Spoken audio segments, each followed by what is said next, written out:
up to 50% வரை தள்ளுபடி. S, நம்ம பாண்டிச்சேரி நேரு ஸ்ட்ரீட் ரவி கலர்ஸ்ல இப்போ அதிரடியான ஆடி தள்ளுபடி ஸ்டார்ட் ஆயிடுச்சு. ஜஸ்ட் 999க்கு 4 குர்தீஸ் 899 வர்த் உள்ள இந்த ஜிவாமி ஷேப் பேக் இப்போ உங்களுக்காக ஜஸ்ட் 399 தான். 399க்கு 2 லெகின்ஸ், ஆங்கிள் லெகினும் இருக்கு, ஃபுல் லெகினும் இருக்கு. பிராண்டட் இன்னர் வேர்ஸ்ல ஜஸ்ட் 100 and 200 தான். இங்க டி-ஷர்ட், ட்ராக் பேண்ட், ஷார்ட்ஸ் எல்லாம் ஜஸ்ட் 100 to 200 தான். விமென்ஸ்க்கான நைட் ட்ரெஸ், ட்ராக்ஸ் இது எல்லாமே கிளியரன்ஸ் இல்ல ஜஸ்ட் 100 ல 250 வரைக்கும் தாங்க. முக்கியமா நம்ம வீட்டு கிட்ஸ்க்கு கிளியரன்ஸ் இல்ல ஜஸ்ட் 100 ல 200 குள்ளேயே இருக்கு. அது மட்டும் இல்லாம இங்க இருக்கிற A to Z எல்லா கலெக்ஷன்ஸ்க்கும் ஸ்பெஷல் டிஸ்கவுண்ட் இருக்கு. அப்படியே இன்னும் வெயிட் பண்றீங்க? உடனே கிளம்பி நம்ம பாண்டிச்சேரி நேரு ஸ்ட்ரீட் ரவி கலர்ஸ்க்கு வாங்க. அண்ட் மறக்காம இந்த வீடியோவை ஆடி தள்ளுபடியில அசத்தலா ஷாப்பிங் பண்ணணும்னு நினைக்கிற உங்க ஃப்ரெண்ட்ஸ் அண்ட் ஃபேமிலிஸ்க்கு ஷேர் பண்ணிடுங்க.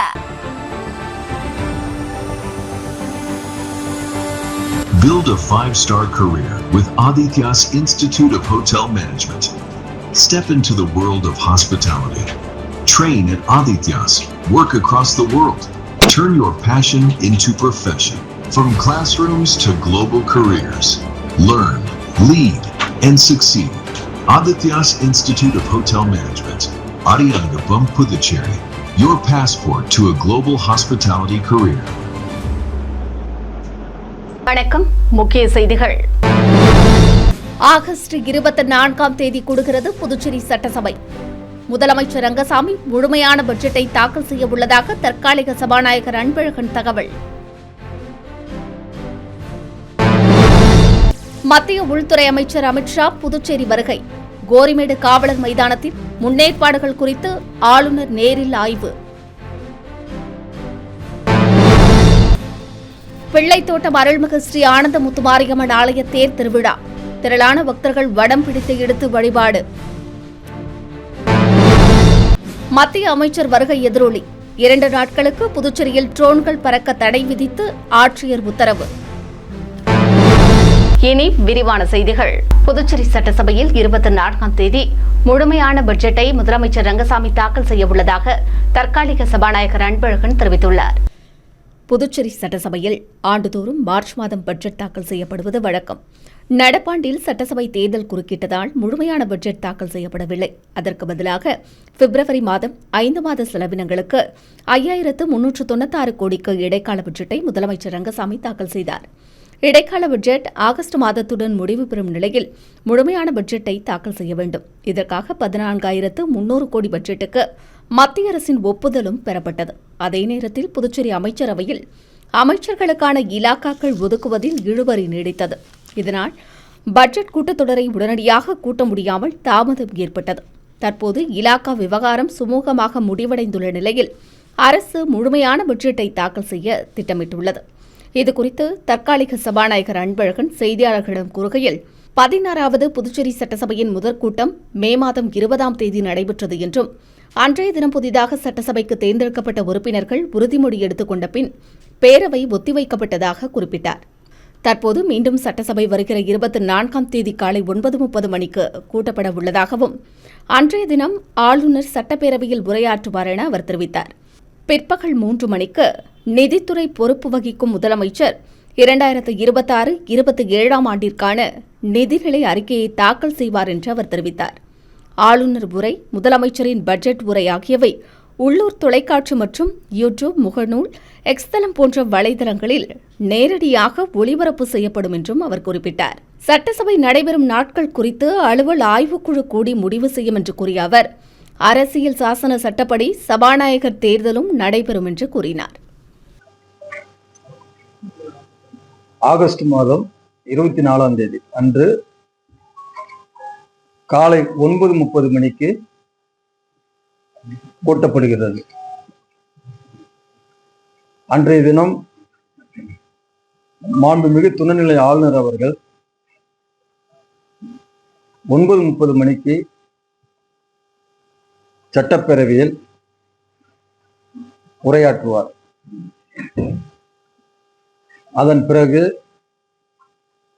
அன்று மதியம் 3 மணிக்கு நிதித்துறை பொறுப்பு வகிக்கும் மாண்புமிகு முதலமைச்சர் அவர்கள் 2026 2027 ஆண்டிற்கான நிதிநிலை அறிக்கையை தாக்கல் செய்வார். மாண்புமிகு துணைநிலை ஆளுநர் உரை மற்றும் மாண்புமிகு முதலமைச்சரின் பட்ஜெட் உரை ஆகியவை உள்ளூர் தொலைக்காட்சிகள் மற்றும் யூடியூப், ஃபேஸ்புக், எக்ஸலம் போன்ற வலைதளங்களில் நேரடியாக ஒளிபரப்ப வாய்ப்பு வழங்கப்படும். சட்டமன்ற கூட்டத்தொடர் எத்தனை நாள் நடத்தப்படும் என்பதை அலுவல் ஆய்வுக்குழு கூட்டம் கூடி முடிவெடுக்கப்படும். மத்திய உள்துறை அமைச்சர் அமித்ஷா வருகையொட்டி கோரிமேடு காவலர் மைதானத்தில் நடைபெறும் முன்னேற்பாடுகள் மற்றும் ஒத்திகை நிகழ்ச்சிகளை ஆளுநர் கைலாஷ்நாதன் நேரில் ஆய்வு செய்தார். புதுச்சேரி காவல்துறைக்கு குடியரசுத் தலைவரின் வண்ண விருது வழங்கும் விழாவில் பங்கேற்க மத்திய உள்துறை அமைச்சர் அமித்ஷா புதுச்சேரி வருகை தரவுள்ள நிலையில் விழாவிற்கான முன்னேற்பாடுகள் தீவிரமாக நடைபெற்று வருகின்றன. அதன் ஒரு பகுதியாக கோரிமேடு காவலர் மைதானத்தில் நடைபெற்று வரும் முன்னேற்பாடு மற்றும் ஒத்திகை நிகழ்ச்சிகளை புதுச்சேரி துணைநிலை ஆளுநர் கைலாஷ்நாதன் நேரில் பார்வையிட்டு ஆய்வு மேற்கொண்டார். விழா ஏற்பாடுகள், பாதுகாப்பு நடவடிக்கைகள், அணிவகுப்பு, ஒத்திகை உள்ளிட்ட பணிகள் குறித்து அதிகாரிகளிடம் கேட்டறிந்த அவர் அனைத்து ஏற்பாடுகளும் சிறப்பாக நடைபெற தேவையான அறிவுரைகளையும் வழங்கினார். இந்த ஆய்வின் போது புதுச்சேரி உள்துறை அமைச்சர் நமச்சிவாயம், தலைமைச் செயலர், காவல்துறை தலைமை இயக்குநர் ஷாலினி சிங் மற்றும் காவல்துறையின் உயர் அதிகாரிகள் உடனிருந்தனர். ஆடி 4ஆம் வெள்ளியையொட்டி பிள்ளைத்தோட்டம் அருள்மிகு ஸ்ரீ ஆனந்த முத்துமாரியம்மன் ஆலயத்தில் நடைபெற்ற தேர் திருவிழாவில் சட்டமன்ற உறுப்பினர்கள் உட்பட திரளான பக்தர்கள் கலந்து கொண்டு சுவாமி தரிசனம் செய்தனர். புதுச்சேரி பிள்ளைத்தோட்டத்தில் உள்ள அருள்மிகு ஸ்ரீ ஆனந்த முத்துமாரியம்மன் ஆலய தேர் திருவிழா ஆண்டுதோறும் ஆடி மாத 4ஆம் வெள்ளிக்கிழமை அன்று நடைபெறுவது வழக்கம். இந்த ஆண்டு நடைபெறும் ஆடி தேர் திருவிழா கடந்த வாரம் கொடியேற்றத்துடன் தொடங்கியது. தொடர்ந்து அம்மனுக்கு சிறப்பு அபிஷேக ஆராதனைகள் நடைபெற்று சுவாமி திருவீதி உலா நடைபெற்றது. இதையடுத்து ஆடி மாத திருவிழாவின் முக்கிய நிகழ்வான திருத்தேரோட்டம் நடைபெற்றது. வெள்ளிக்கிழமை நடைபெற்ற தேரோட்டத்தில் சிறப்பு விருந்தினர்களாக கலந்து கொண்ட உருளையன்பேட்டை தொகுதி சட்டமன்ற உறுப்பினர் நேரு, நெல்லித்தோப்பு தொகுதி சட்டமன்ற உறுப்பினர் கார்த்திகேயன், இந்து சமய அறநிலைத்துறை ஆணையர் குமரன் ஆகியோர் தேரை வடம் பிடித்து இழுத்து தொடங்கி வைத்தனர். நிகழ்ச்சியில் ஏராளமான பொதுமக்கள் கலந்து கொண்டு தேரை வடம் பிடித்து சுவாமி தரிசனம் செய்தனர். விழாவிற்கான ஏற்பாடுகளை ஆலய நிர்வாக அதிகாரி ஞானவேலு, விழா குழு தலைவர் கண்ணன் மற்றும் விழா குழுவினர்கள், இளைஞர்கள் சிறப்பாக செய்திருந்தனர்.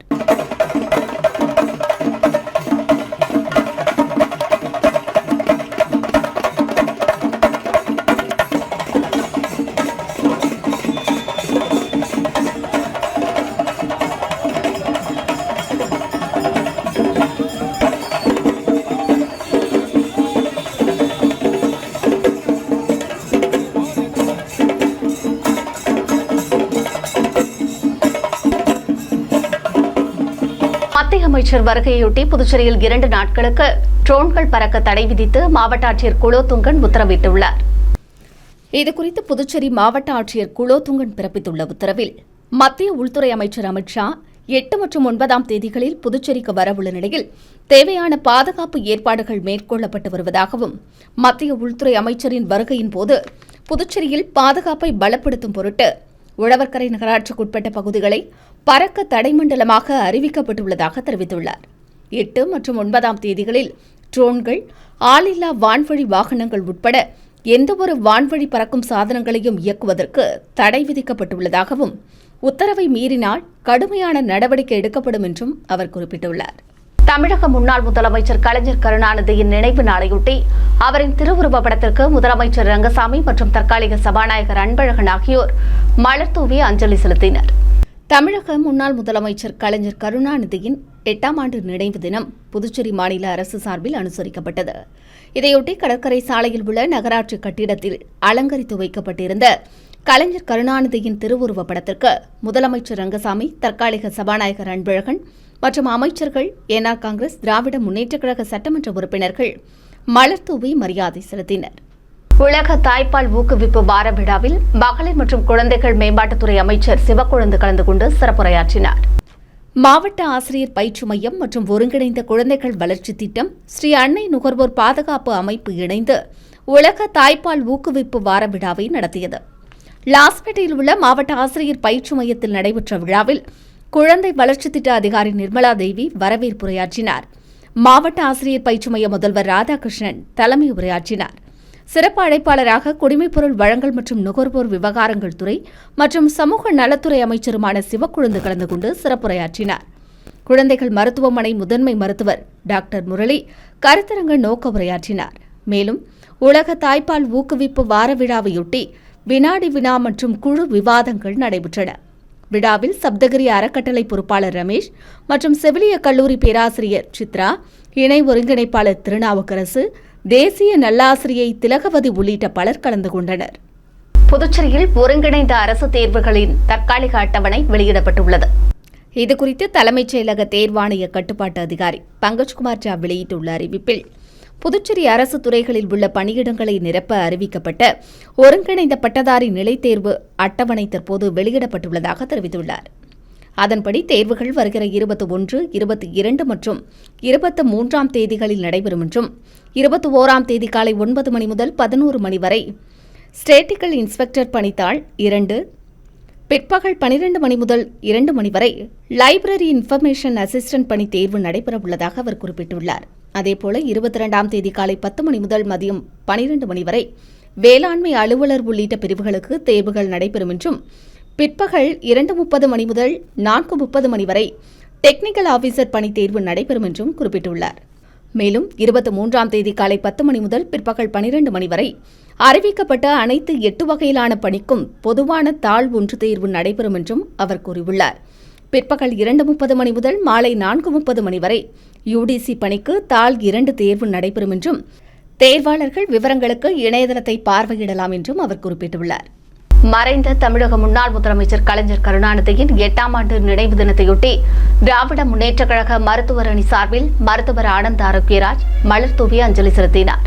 புதுச்சேரி மாநில திராவிட முன்னேற்றக் கழகம் சார்பில் தமிழக முன்னாள் முதலமைச்சர் கருணாநிதியின் 8ஆம் ஆண்டு நினைவு தினம் அனுசரிக்கப்பட்டது. இதையொட்டி புதுச்சேரி சுதேசிமில் அருகில் திராவிட முன்னேற்றக் கழக மாநில அமைப்பாளர் சிவா தலைமையில் அக்கட்சியினர் ஒன்றிணைந்து அமைதி பேரணியாக சென்று அண்ணா சிலை அருகே அலங்கரித்து வைக்கப்பட்டிருந்த கலைஞர் கருணாநிதியின் உருவப்படத்திற்கு மலர் தூவி மரியாதை செலுத்தினர். அவரைத் தொடர்ந்து திராவிட முன்னேற்றக் கழக மருத்துவர் அணி சார்பில் மருத்துவர் ஆனந்த் ஆரோக்கியராஜ் திருவுருவப் படத்திற்கு மலர் தூவி அஞ்சலி செலுத்தினார். புதுச்சேரி ஜிப்மர் மருத்துவமனையில் மகப்பேறு சேவைகளுக்கு 2வது ஆண்டாக மத்திய அரசின் பிளாட்டினம் சான்றிதழ் வழங்கப்பட்டுள்ளது. புதுச்சேரி ஜிப்மர் மகளிர் மற்றும் குழந்தைகள் மருத்துவமனையின் மகப்பேறு சேவைகளுக்கு மத்திய அரசின் லக்ஷ்யா திட்டத்தின் கீழ் வழங்கப்படும் உயரிய பிளாட்டினம் சான்றிதழ் தொடர்ச்சியாக 2வது ஆண்டாக வழங்கப்பட்டுள்ளது. இந்த விருது பாதுகாப்பான, தரமான, மரியாதையுடனான தாய் மற்றும் புதிதாக பிறக்கும் குழந்தைகளுக்கான சுகாதார சேவைகளை வழங்குவதில் ஜிப்மர் தொடர்ந்து கடைபிடித்து வரும் உயர்தர நிலைகளுக்கான அங்கீகாரம் என்பது குறிப்பிடத்தக்கது. முத்தியால்பேட்டை திராவிட முன்னேற்றக் கழகம் சார்பில் முன்னாள் சட்டமன்ற உறுப்பினர் நந்தா சரவணன் தலைமையில் கலைஞர் கருணாநிதியின் நினைவு தினத்தையொட்டி அன்னதானம் வழங்கப்பட்டது.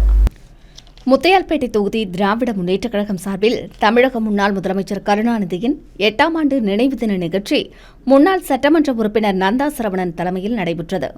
முத்தையால்பேட்டை மணிகூண்டு அருகே நடைபெற்ற நிகழ்ச்சியில் அலங்கரித்து வைக்கப்பட்டிருந்த கருணாநிதியின் உருவப்படத்திற்கு திராவிட முன்னேற்றக் கழகத்தினர் மலரஞ்சலி செலுத்தினர். அதைத் தொடர்ந்து பொதுமக்களுக்கு அன்னதானம் வழங்கப்பட்டது.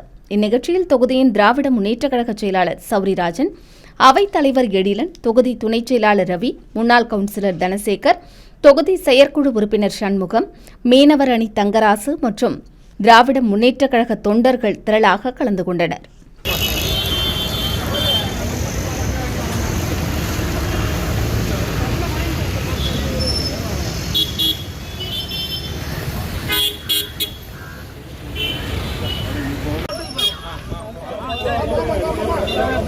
புதுவை சட்டசபையை குறைந்தபட்சம் 15 நாட்கள் கூட்ட வேண்டுமென சட்டமன்ற உறுப்பினர் நேரு முதலமைச்சருக்கு கோரிக்கை விடுத்துள்ளார்.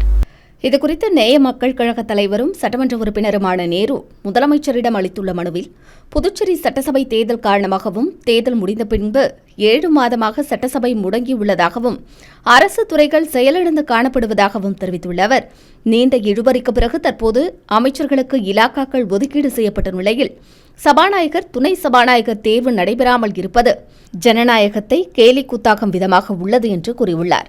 மக்களின் பல்வேறு பிரச்சினைகள் தொடர்பாக சட்டசபையில் விவாதிக்க வேண்டியுள்ளது என்றும், எனவே குறைந்தபட்சம் 15 நாட்களாவது சட்டசபை கூட்டத்தொடரை நடத்த வேண்டும் என்றும் இதன் மூலம் முடங்கி கிடக்கும் மக்கள் நலப் பணிகள், குடிநீர் பிரச்சினை, மின்வெட்டு பிரச்சினை, நகரில் நிலவும் குப்பை பிரச்சினை போன்ற அடிப்படை பிரச்சினைகளை விவாதிக்க முடியும் என்று அவர் குறிப்பிட்டுள்ளார். உலக தாய்ப்பால் வாரத்தையொட்டி மார்டின் அறக்கட்டளை சார்பில் புதுச்சேரி ராஜீவ்காந்தி மகளிர் மற்றும் குழந்தைகள் மருத்துவமனைக்கு 6 லட்சம் ரூபாய் மதிப்பில் மருத்துவ உபகரணங்கள் வழங்கப்பட்டன. புதுச்சேரி அரசு ராஜீவ்காந்தி மகளிர் மற்றும் குழந்தைகள் மருத்துவமனைக்கு தாய்ப்பால் வங்கி உபகரணங்கள் மற்றும் பச்சிளம் குழந்தைகள் தீவிர சிகிச்சை பிரிவுக்கான உபகரணங்கள் தேவை என மருத்துவமனை சார்பில் மார்டின் அறக்கட்டளைக்கு கோரிக்கை விடுக்கப்பட்டது. இந்நிலையில் உலக தாய்ப்பால் வாரத்தையொட்டி மார்டின் அறக்கட்டளை சார்பில் புதுச்சேரி அரசு ராஜீவ்காந்தி மகளிர் மற்றும் குழந்தைகள் மருத்துவமனைக்கு மருத்துவ உபகரணங்கள் வழங்கும் நிகழ்ச்சி rotary club of Puducherry glowing stars ஏற்பாட்டில் நடைபெற்றது.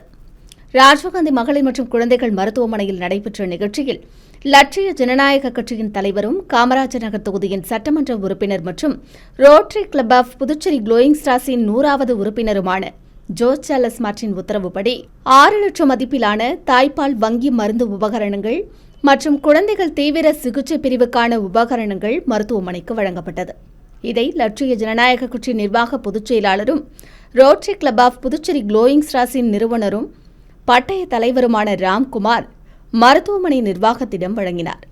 நிகழ்ச்சியில் ராஜீவ்காந்தி மகளிர் மற்றும் குழந்தைகள் மருத்துவமனையின் மருத்துவ கண்காணிப்பாளர் ஐயப்பன், மார்டின் குழும CSR மேலாளர் திவாகரன், காமராஜர் நகர் தொகுதி குறைதீர் குழு பொறுப்பாளர் Mohammed Shajitha, Rotary club of Puducherry glowing ஸ்டார்ஸின் துணைத் தலைவர் ஹேமாராணி, செயலாளர் ராஜேஸ்வரி, ரோட்டரி சங்க மருத்துவ திட்ட இயக்குநர் பத்ரிநாத் உள்ளிட்ட சங்க நிர்வாகிகள், மருத்துவமனை மருத்துவர்கள், ஊழியர்கள் பலர் உடனிருந்தனர். புதுச்சேரியில் உரிமம் பெறாமல் ரெஸ்டோ பார்கள் செயல்படுவதாக கலால்துறை தெரிவித்துள்ளது அதிர்ச்சியை ஏற்படுத்தியுள்ளது. புதுச்சேரியில் 100க்கும் மேற்பட்ட ரெஸ்டோ பார்கள் செயல்பட்டு வருகிறது. பள்ளி, கல்லூரிகள் மற்றும் கோவில்கள், தேவாலயங்கள் மற்றும் மசூதிகள் அருகில் ரெஸ்டோ பார்கள் இயங்குவதாக பலரும் புகார் தெரிவித்து வருகின்றனர். நள்ளிரவு வரை செயல்படும் இந்த ரெஸ்டோ பார்களால் தினமும் அவதியடைந்து வருவதாகவும் குற்றச்சாட்டுகள் எழுந்துள்ளன. இந்நிலையில் சமூக ஆர்வலர் புதுச்சேரி கலால்துறையின் தகவல் உரிமை சட்டத்தின் கீழ் பல்வேறு கேள்விகளை எழுப்பியிருந்தார். இதற்கு கலால்துறை தகவல் தொடர்பு அலுவலர் சத்யநாராயணன் விளக்கம் அளித்துள்ளார். அதில் புதுச்சேரி கலால் சட்ட விதிகளின்படி ரெஸ்டோபார் உரிமம் என்ற பெயரில் எந்த பிரிவோ உரிமமோ தரப்படவில்லை என்றும், உணவு சேவை தரும் ஹோட்டல்கள் மற்றும் உணவகங்களுக்கு தங்களது வளாகத்தில் மதுபானம் தர சுற்றுலா பிரிவின் கீழ் FL 2 உரிமம் தரப்பட்டுள்ளதாக அவர் கூறியுள்ளார். 2021 முதல் 26 வரை சுற்றுலா பிரிவு FL 2 உரிமங்கள் 194 தரப்பட்டுள்ளதாகவும், இக்காலத்தில் புதிய மொத்த விற்பனை மதுபான உரிமங்கள் தரப்படவில்லை என்று அவர் கூறியுள்ளார். புதுச்சேரியில் செயல்படும் அனைத்து ரெஸ்டோ பார்களுக்கு கலால்துறை உரிமம் அளிக்கவில்லை என்றும் தெரிவித்துள்ளது தற்போது அதிர்ச்சியை ஏற்படுத்தியுள்ளது. அடுத்து வருவது புதுவையின் இன்றைய தங்கம் மற்றும் வெள்ளி விலை நிலவரம். இன்றைய தங்கம் வெள்ளி விலை விவரம். புதுவையில் இன்றைய தங்கம் வெள்ளி விலை விவரம் வழங்குபவர்கள் முத்து கோல்ட் ஹவுஸ், பாண்டிச்சேரி. தங்கம் 1 கிராம் 13,740 ரூபாய். இன்றைய தங்கம் வெள்ளி விலை விவரம். வெள்ளி 10 கிராம் 2,440 ரூபாய். இத்துடன் AMN செய்திகள் நிறைவடைந்தன. வணக்கம். புதுச்சேரி உங்கள் AMN TV செய்திகளை யூடியூபில் உடனுக்குடன் காண AMN TV பாண்டிச்சேரி சேனலை சப்ஸ்கிரைப் செய்யுங்கள். பெல் பட்டனை மறக்காமல் கிளிக் செய்யுங்கள்.